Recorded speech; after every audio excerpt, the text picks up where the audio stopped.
Hello বন্ধুরা, Bengali mysterious শোতে তোমাদেরকে স্বাগত। আজ আমি তোমাদেরকে একটি সত্য ঘটনা সম্বন্ধে বলতে চলেছি। এই ঘটনাটি আমাকে অলোক নামে একজন বলেছে।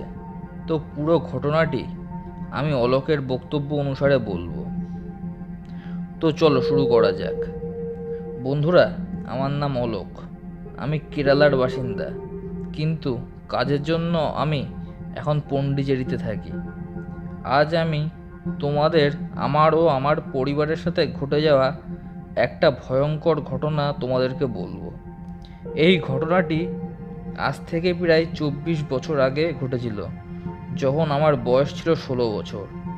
সেই সময় আমরা কেরালার একটি ছোট গ্রামে বসবাস করতাম। সেই সময় প্রত্যেক গ্রামের লোকেরা আলাদা আলাদা ঠাকুরের পুজো করত। তো আমাদের গ্রামের লোকেরা পুজোর জন্য গ্রামের থেকে কিছুটা দূরে জঙ্গলের মধ্যে একটি বটগাছের কাছে যেত। গ্রামের প্রায় প্রত্যেক পরিবারই সেই স্থানে পুজো দিতে যেত। তো আমাদের পরিবারও সেই স্থানে পুজো দিতে যেত, কিন্তু আমাদের পরিবারের পুজো করার ধরন ছিল একদম আলাদা। আমার বাবা ও মা প্রত্যেক অমাবস্যা ও পূর্ণিমার মধ্যরাতে আমাকে নিয়ে সেই বটতলায় যেত ও পুজো দিত। পুজো দেবার উপকরণ হিসেবে আমার বাবা সঙ্গে নিয়ে যেত ফল, সবজি, ধূপকাঠি, মোমবাতি ও একটি মুরগি।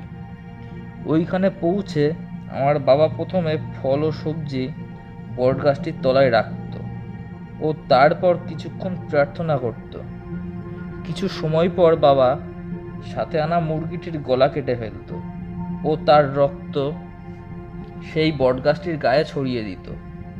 তারপর বাবা সেই বটগাছটির চারপাশে 3বার ঘুরত। সবশেষে বাবা বটগাছটির তলায় ধূপকাঠি ও মোমবাতি ধরিয়ে দিত।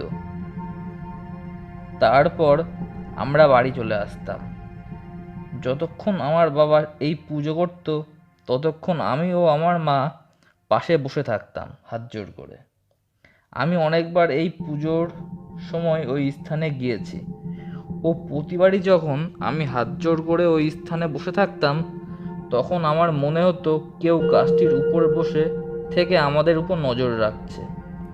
আমি অনেকবার আমার বাবাকে জিজ্ঞাসা করেছি, ওইখানে আমরা কোন ভগবানকে পুজো দিতে যাই, কে থাকে ওই গাছে?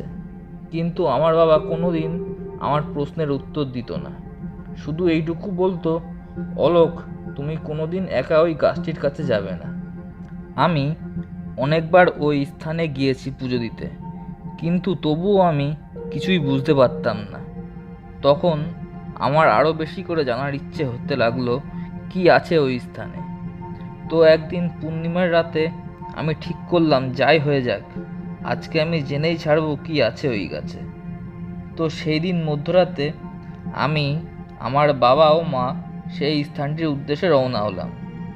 পুজো দেওয়া হয়ে গেল ও পুজোর শেষে আমার বাবা ও মা আমাকে বলল তাদের সাথে সাথে দ্রুত সেই স্থান থেকে চলে যেতে। আমার বাবা ও মা খুব দ্রুত গতিতে হাঁটতে লাগলো। আমিও কিছুটা পথ দ্রুত আসার পর ধীর গতিতে হাঁটতে শুরু করলাম। যখন আমি দেখলাম আমার বাবা ও মা অনেকটা দূরে চলে গেছে, তখন আমি পেছন ফিরে আবার সেই বটগাছটির দিকে যেতে লাগলাম। আমি বটগাছটির থেকে প্রায় 30 ফুট দূরে একটি ঝোপের আড়ালে গিয়ে বসলাম ও বটগাছটিকে দেখতে লাগলাম। কিছুক্ষণ বসে থাকার পর দেখলাম চারপাশের জঙ্গল একেবারে শান্ত হয়ে গিয়েছে। কিছুক্ষণ আগে পর্যন্ত যেখানে ঝিঝি পোকার ডাক শুনতে পাওয়া যাচ্ছিল, তাও একেবারে শান্ত হয়ে গিয়েছে। 10 মিনিট বসে থাকার পর আমি দেখতে পেলাম বটগাছটির ডালপালা নড়তে শুরু করেছে। তার কিছুক্ষণ পর আমি যে দৃশ্য দেখতে পেলাম তা আমি সারা জীবনেও ভুলতে পারবো না। আমি দেখলাম বটগাছটির উপর থেকে একটি মহিলা নেমে আসলো গিরগিটির মতো চলতে চলতে। তারপর সে বটগাছটির গায়ে লেগে থাকা রক্ত চেটে চেটে খেতে লাগলো। মহিলাটির চেহারা ছিল খুবই ভয়ঙ্কর। তার চুল ছিল হাঁটু পর্যন্ত, হাত ও পা ছিল খুবই পাতলা। দেখে মনে হচ্ছিল তার গায়ে কোনো মাংস নেই, শুধুই হাড়। এত রোগা হওয়া সত্ত্বেও তার পেট ছিল মোটা। কিছুক্ষণ রক্ত চাটার পর মহিলাটি সেই মরা মুরগিটির দেহটি কামড়ে ধরল ও গাছটির উপরে উঠে গেল। এইসব দেখার পর আমি আস্তে আস্তে সেখান থেকে উঠলাম ও বাড়ি চলে গেলাম। যখন আমি বাড়ি পৌঁছলাম তখন আমার বাবা ও মা আমাকে জিজ্ঞাসা করলো, তুই কোথায় গিয়েছিলি? তখন আমি বললাম, টয়লেট করতে গিয়েছিলাম। ওই গাছটিতে আমি যা যা দেখেছিলাম তা আমি আমার বাবা ও মাকে বলিনি। তার কয়েক বছর পর আমরা পন্ডিচেরিতে চলে আসি। তো কয়েক বছর অতিক্রম হয়ে যাওয়ার পর একদিন আমি আমার বাবাকে সেই রাতের ও সেই মহিলাটির কথা বললাম ও আরও বললাম যে তুমি ওখানে যে ভগবানের নামে পুজো দিতে, কিন্তু ওখানে কোনো ভগবান না, একটি ডাইনির বাস। তখন আমার বাবা আমাকে পুরো ঘটনাটি বলল। বাবা বলল, অনেক বছর আগে একটি লোকের মৃত্যু হয় ও তার মৃত্যুর পর গ্রামবাসীরা তার স্ত্রীকেও সতীদাহ প্রথার হিসেবে তাকে তার স্বামীর চিতাতে পুড়িয়ে মেরে ফেলে। তার কিছু সপ্তাহ পর থেকে গ্রামবাসীরা সেই মহিলাটির আত্মাকে ওই বটগাছটিতে দেখতে পায়। মহিলাটির আত্মা তখন ডাইনিতে পরিণত হয়ে গিয়েছিল। তারপর থেকে সে গ্রামবাসীদের উপর হামলা করতে শুরু করে। তখন থেকে গ্রামবাসীরা সেই ডাইনিটিকে শান্ত রাখার জন্য ওই গাছটির নিচে পুজো করতে শুরু করে ও মুরগি বলি দেয়।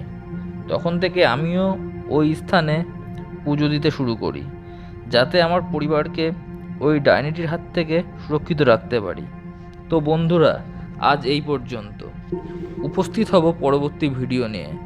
তোমাদের যদি ভিডিওটি ভালো লাগে তো ভিডিওটি লাইক ও শেয়ার করো। চ্যানেলটিকে সাবস্ক্রাইব করে দিও পরবর্তী ভিডিওটির নোটিফিকেশন পেতে।